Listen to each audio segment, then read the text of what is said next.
ఓం శాంతి. ఈరోజు తేదీ మే 9, 2024. బాబా చెప్తున్నారు, మధురమైన పిల్లలు, అత్యంత కఠినమైన రోగము ఎవరో ఒకరి నామరూపాలలో చిక్కుకోవడము.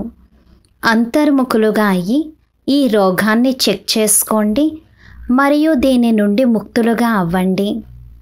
ప్రశ్న: నామరూప రోగాన్ని సమాప్తం చేయడానికి యుక్తి ఏమిటి? దీని వలన ఏ నష్టాలు కలుగుతాయి? జవాబు: నామరూపాల రోగాన్ని సమాప్తం చేయడానికి ఒక్క తండ్రితో సత్యాతి సత్యమైన ప్రేమను పెట్టుకోండి. స్మృతి చేసే సమయంలో బుద్ధి భ్రమిస్తూ ఉంటే, దేహదారుల వైపుకు వెళ్తూ ఉంటే తండ్రికి సత్యాతి సత్యముగా వినిపించండి. సత్యం చెప్పినట్లయితే తండ్రి క్షమిస్తారు. సర్జన్ నుండి రోగాన్ని దాచిపెట్టకండి. బాబాకు వినిపించడం వలన అప్రమత్తం అవుతారు. బుద్ధి ఎవరి నామరూపాలలోనైనా చిక్కుకొని ఉన్నట్లయితే తండ్రితో బుద్ధి జోడించబడదు. వారు సర్వీసుకు బదులుగా డిస్సర్వీస్ చేస్తారు, తండ్రిని నిందింపచేస్తారు. ఇటువంటి నిందకులు ఎంతో కఠినమైన శిక్షకు పాత్రులవుతారు.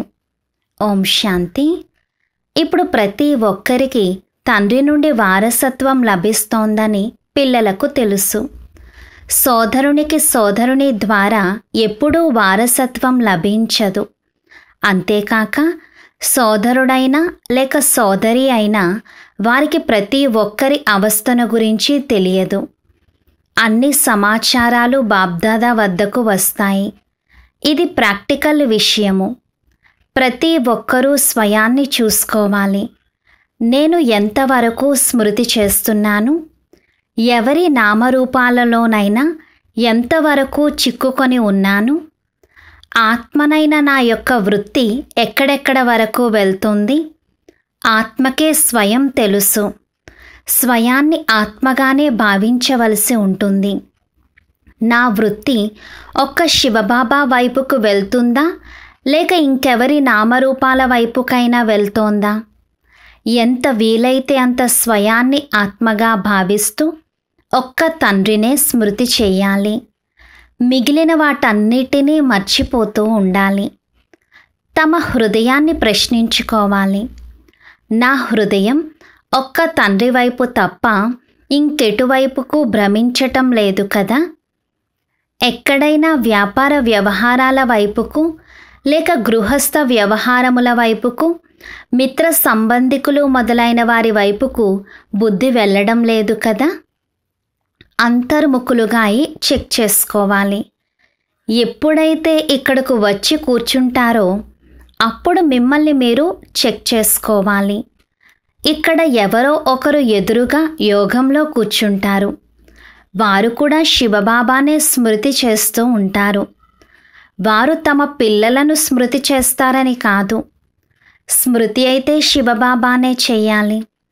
ఇక్కడైతే శివబాబా స్మృతిలోనే కూర్చున్నారు.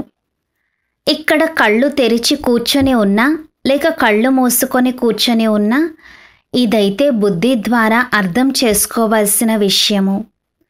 బాబా ఏం అర్థం చేయిస్తారు అని తమ హృదయాన్ని ప్రశ్నించుకోవాలి. మనమైతే ఒక్కరినే స్మృతి చెయ్యాలి.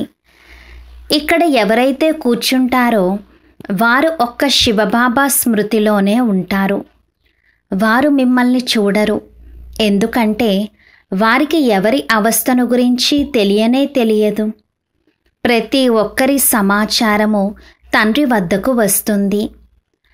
ఏ పిల్లలు మంచివారో, ఎవరి లైన్ క్లియర్గా ఉందో వారికి తెలుసు. వారి బుద్ధియోగం ఇంకెటువైపుకు వెళ్ళదు. అలా బుద్ధియోగం భ్రమించేవారు కూడా కొందరు ఉంటారు. మళ్ళీ మురళి వినడము ద్వారా వారు మారుతూ ఉంటారు కూడా. నేను చేస్తుంది పొరపాటు, నా దృష్టి వృత్తి నిజానికి తప్పుగా ఉండేది, ఇప్పుడిక దానిని సరిచేసుకోవాలి అని భావిస్తారు. చెడు వృత్తిని వదిలేయాలి. ఇది తండ్రి అర్థం చేయిస్తున్నారు. ఇలా సోదరులకు అర్థం చేయించలేరు. వీరి వృత్తి దృష్టి ఎలా ఉంది అన్నది తండ్రే చూస్తారు. తండ్రికే అందరూ తమ హృదయం యొక్క స్థితిగతులను గురించి వినిపిస్తారు. శివబాబాకు చెప్పినప్పుడు ఈ దాదా కూడా అర్థం చేసుకుంటారు. ప్రతి ఒక్కరూ వినిపించడము ద్వారా, వారిని చూడడము ద్వారా కూడా అర్థం చేసుకుంటారు. దాదా ఎప్పటి వరకైతే వినరో అప్పటి వరకు వీరు ఏమి చేస్తున్నారు అన్నది వారికేం తెలుస్తుంది. నడవడిక ద్వారా, సేవ ద్వారా వీరికి ఎంతో దేహాభిమానము ఉంది, వీరికి తక్కువగా ఉంది, వీరి నడవడిక సరిగ్గా లేదు అన్నది అర్థం చేసుకుంటారు. ఎవరో ఒకరి నామరూపాలలో చిక్కుకొని ఉంటారు. ఎవరి వైపుకైనా బుద్ధి వెళుతోందా అని బాబా అడుగుతారు. కొందరు స్పష్టంగా చెప్తారు, మరికొందరు నామరూపాలలో ఎంతగా చిక్కుకొని ఉన్నారంటే దాని కారణంగా వారు అసలు చెప్పనే చెప్పరు. వారు తమను తామే నష్టపరుచుకుంటారు.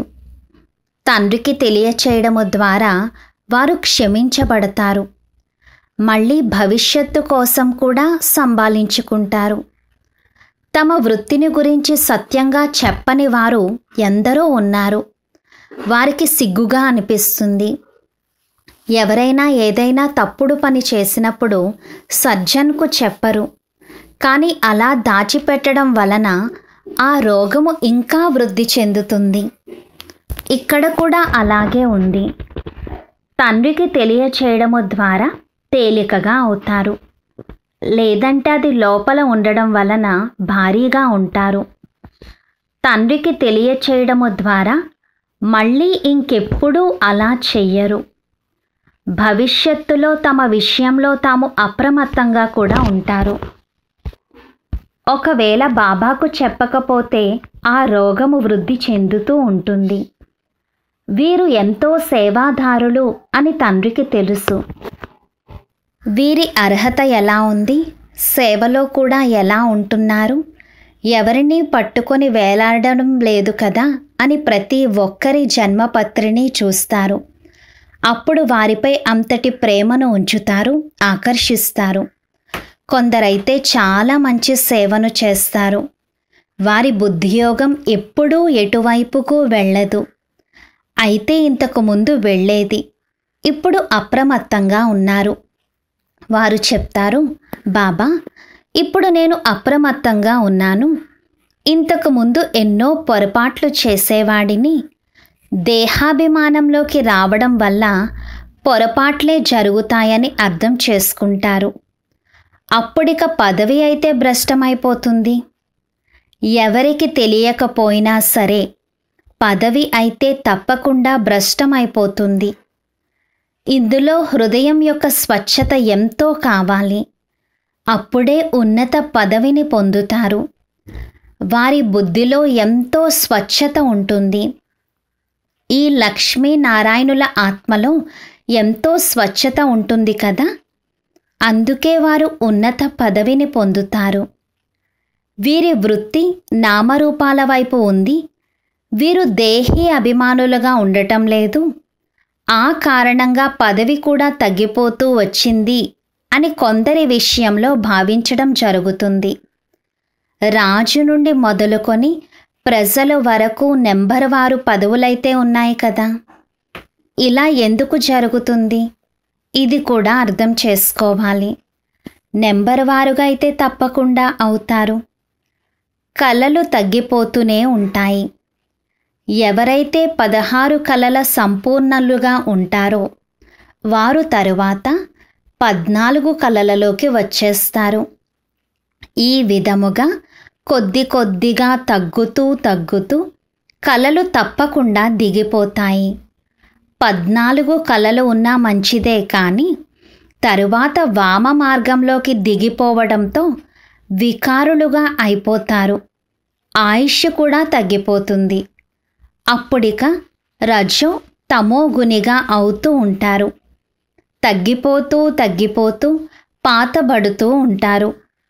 ఆత్మ శరీరముతో పాతబడుతూ ఉంటుంది. ఈ జ్ఞానమంతా ఇప్పుడు పిల్లలైన మీ బుద్ధిలో ఉంది. ఏ విధంగా 16 కళల నుండి దిగుతూ దిగుతూ మళ్ళీ మనుష్యులుగా అయిపోతారు అనేది మీకు తెలుసు. దేవతల మతమైతే ఉండదు. తండ్రి మతము లభించిన తరువాత ఇక 21 జన్మల వరకు మతము లభించాల్సిన అవసరమే ఉండదు. మీ ఈ ఈశ్వరీయ మతము 21 జన్మలు కొనసాగుతుంది.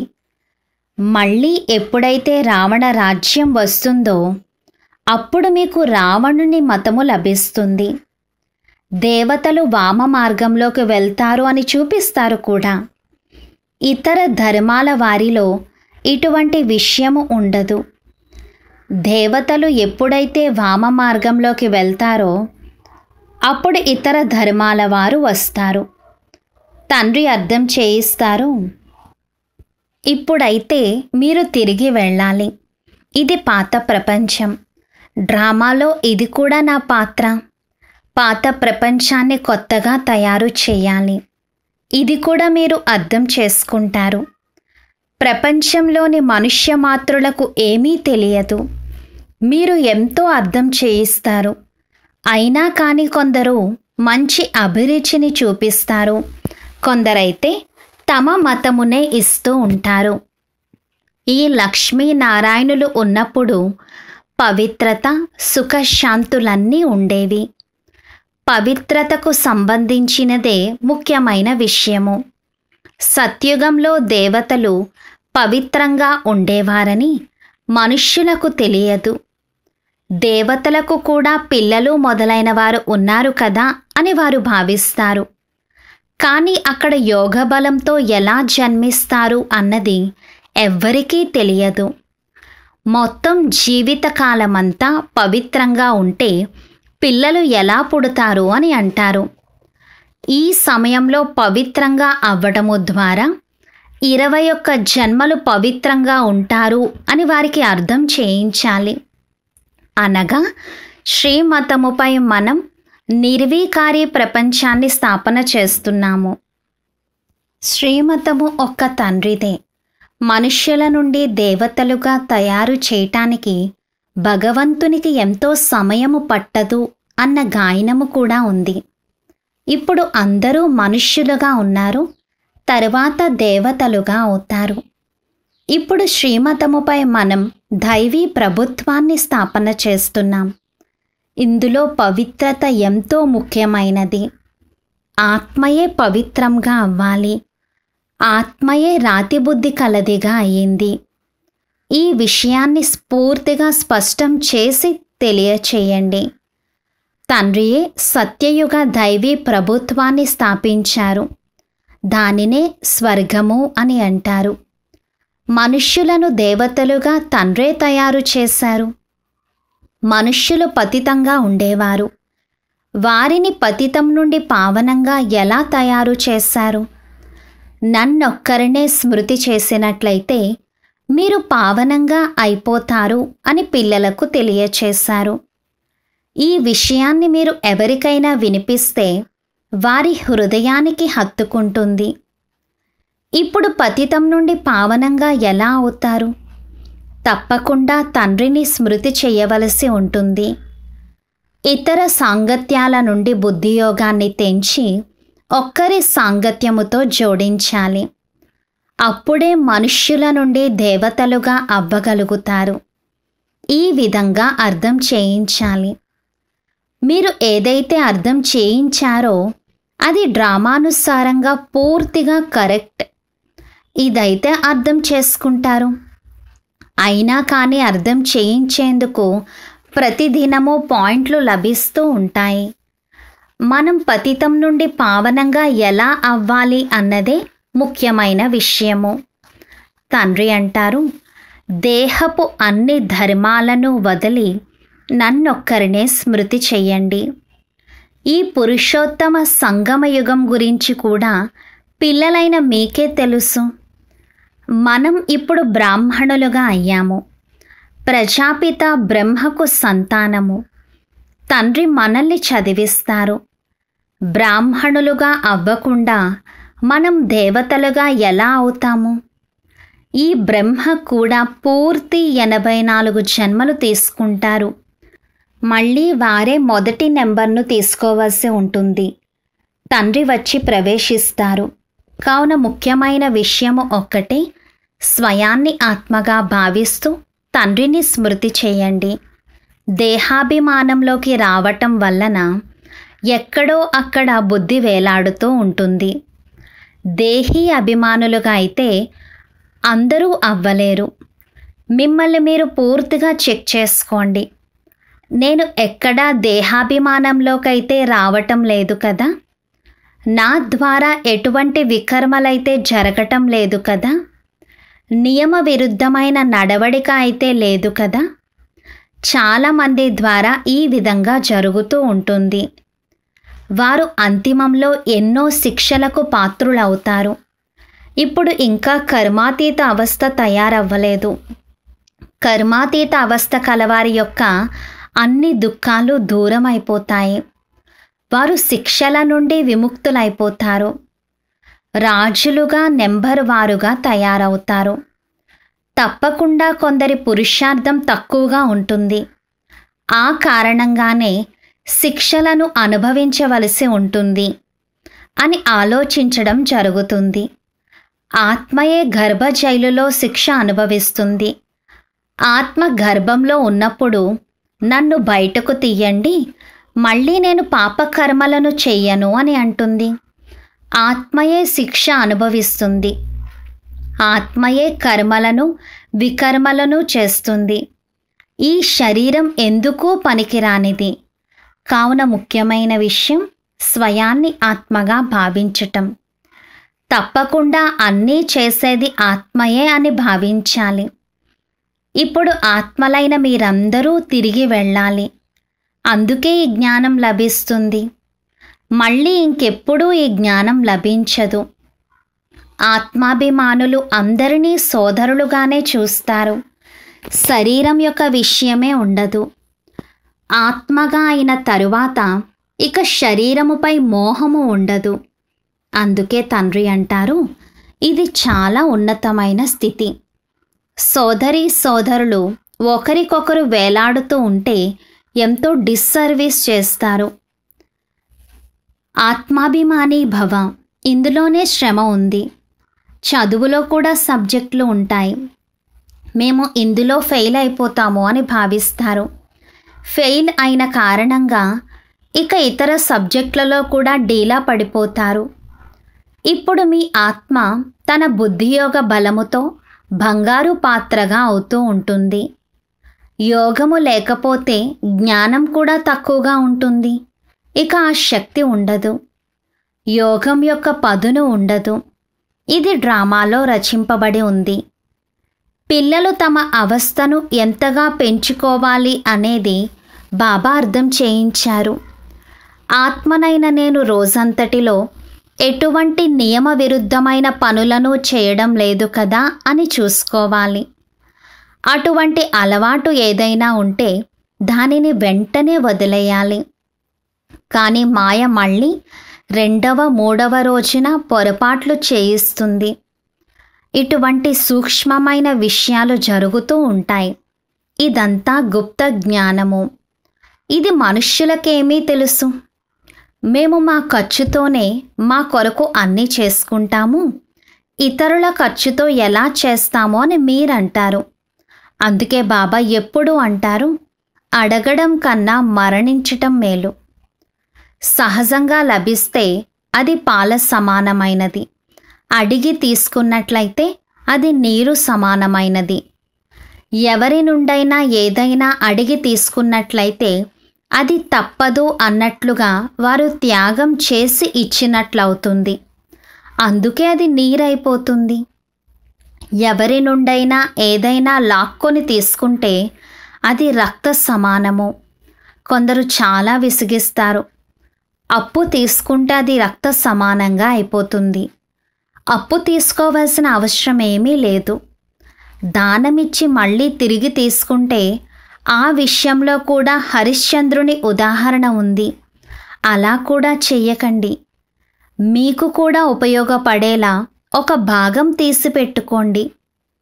పిల్లలు ఎంత పురుషార్థం చెయ్యాలంటే ఇక అంతిమంలో ఒక తండ్రి స్మృతియే ఉండాలి, మరియు స్వదర్శన చక్రం యొక్క స్మృతి కూడా ఉండాలి. అప్పుడే ప్రాణాలు తనువు నుండి పోవాలి. అప్పుడే చక్రవర్తి రాజులుగా అవ్వగలుగుతారు. చివరిలో స్మృతి చేయగలుగుతాములే, ఆ సమయం కల్లా అటువంటి అవస్థ తయారైపోతుందని కూడా కాదు. అలా అవ్వదు. ఇప్పటి నుండే పురుషార్థం చేస్తూ చేస్తూ ఆ అవస్థను అంతిమం కల్లా సరిచేసుకోవాలి. చివరి సమయంలో వృత్తి ఇంకెటువైపుకో వెళ్ళిపోవడం అనేది జరగకూడదు. స్మృతి చేయడము ద్వారానే పాపాలు అంతమవుతూ ఉంటాయి. పవిత్రత విషయంలోనే శ్రమ ఉంది అని పిల్లలైన మీకు తెలుసు. చదువులో అంతటి శ్రమ లేదు. ఈ విషయంలో పిల్లలు మంచి ధ్యాసను ఉంచాలి. అందుకే బాబా అంటారు, ప్రతిరోజు మిమ్మల్ని మీరు ప్రశ్నించుకోండి, నేను ఎటువంటి నియమ విరుద్ధమైన పనులను చేయటం లేదు కదా, నామరూపాలలోనైతే చిక్కుకోవటం లేదు కదా, ఎవరినైనా చూసి పిచ్చివానిలా ఆకర్షితం అయిపోవడం లేదు కదా, కర్మేంద్రియాలతో ఎటువంటి నియమ విరుద్ధమైన పనులను చేయడం లేదు కదా, పాత పతిత శరీరముపై ఏ మాత్రము ప్రేమ ఉండకూడదు, అది కూడా దేహాభిమానమే అవుతుంది.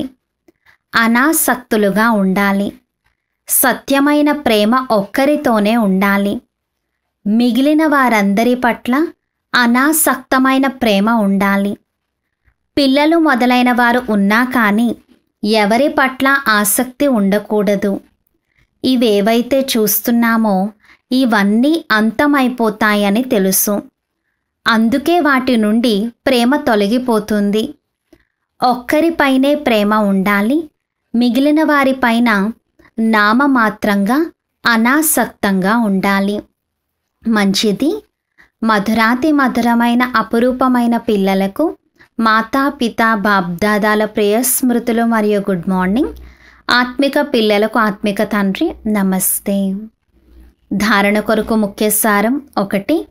మీ వృత్తిని చాలా శుద్ధంగా పవిత్రంగా తయారు చేసుకోవాలి. ఎటువంటి నియమ విరుద్ధమైన తప్పుడు పనులను చేయకూడదు. చాలా చాలా అప్రమత్తంగా ఉండాలి. బుద్ధిని ఎక్కడా వేలాడనివ్వకూడదు. 2. సత్యమైన ప్రేమను ఒక్క తండ్రి పట్ల ఉంచాలి. మిగిలిన వారందరి పట్ల అనాసక్తమైన నామమాత్రపు ప్రేమ ఉండాలి. ఎటువంటి ఆత్మాభిమాని స్థితిని తయారు చేసుకోవాలంటే శరీరం పట్ల కూడా మోహము ఉండకూడదు. ఈరోజు వరదానము, స్వరాజ్య సంస్కారాల ద్వారా భవిష్య రాజ్యాధికారాన్ని ప్రాప్తి చేసుకునే భాగ్యశాలి ఆత్మాభవ. వివరణ: బహుకాలము రాజ్యాధికారులుగా అయ్యే సంస్కారాలు బహుకాలము భవిష్య రాజ్యాధికారులుగా చేస్తాయి. ఒకవేళ పదే పదే వశీభూతులైతే అధికారులుగా అయ్యే సంస్కారాలు లేకపోతే రాజ్యాధికారుల యొక్క రాజ్యంలో ఉంటారు, కానీ రాజ్య భాగ్యం ప్రాప్తించదు. కావున జ్ఞానమనే దర్పణంలో మీ భాగ్యం యొక్క ముఖాన్ని చూసుకోండి. బహుకాలపు అభ్యాసము ద్వారా మీ విశేష సహయోగులైన కర్మచారులను లేక రాజ్య వ్యవహారాలను నడిపించే సహచరులను మీ అధికారముతో నడిపించండి. రాజుగా అవ్వండి. అప్పుడే భాగ్యశాలి ఆత్మ అని అంటారు. స్లోగన్: సకాష్ను ఇచ్చే సేవను చేయటానికి అనంతమైన వైరాగ్య వృత్తిని ఇమర్జ్ చేయండి. ఓం శాంతి.